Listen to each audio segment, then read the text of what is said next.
Right, with a 12-mark question, as you get with these, as I said before, it's really important to remember that you can get the same strengths and weaknesses every time. So the strengths here and weaknesses, you always need to do 2 strengths and 2 weaknesses.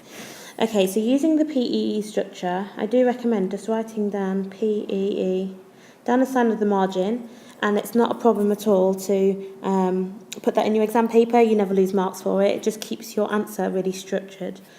So, one strength that you can use for any approach or any perspective is usefulness. So you would begin with saying something like, one strength of the, in this case, developmental approach. So, of the developmental approach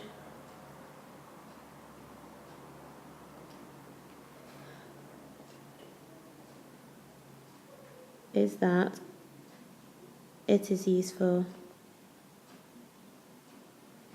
Now, you wouldn't just write it is useful, you would have to say it's useful in explaining, and you would explain something. So in this case, it's probably useful in explaining child development and how stages of child development changes. So you would say something about child development. Then the E is always example, so you start off with for example, and this is so important now that you actually link it back to a piece of research. Okay, so one strength of the developmental approach is that it is useful in explaining child development. For example, Bandura. You could use Bandura, you could use Samuel and Bryant, or you could use Freud, but in this case I'm going to use Bandura. For example, Bandura taught us about childhood aggression and how children imitate adults in the Bobo Dollar experiment, and how if the adult hit the Bobo doll, so did the child, and they had partial imitated aggression. You need to go into a level of detail to show the examiner you understand about the actual experiment.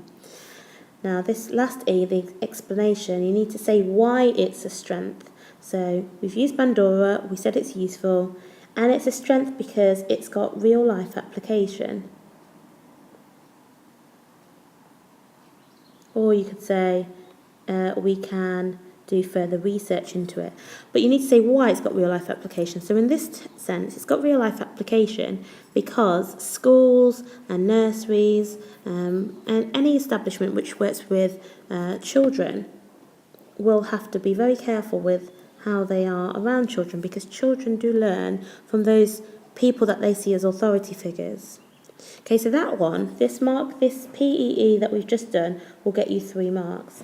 Now, as you know, it's a 12-mark question, so you need to do 3 other PEEs. Okay, so that is a structure of how you would do it. Now, remember, as I said, you can use strength as a point for the first strength. You can use useful as a point for the first strength. The second strength you can use for your second PEE is about the data that's collected. So either qualitative or quantitative.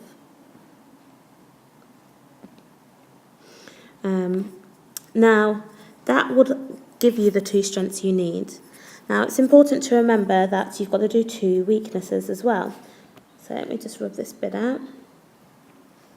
Again, using the very same structure, what you will do for the 2 weaknesses is you can use again the same points that I'm going to give you for all of the studies, making sure you give lots of detail. So one thing you can usually use in every approach or every perspective is ethics. Ethics usually are broken when you do pieces of research.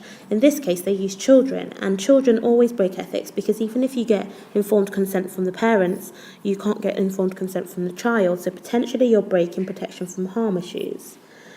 So ethics is something you could use, and I'd like you to try and do the E and the E to see whether or not you understand the structure in relation to ethics.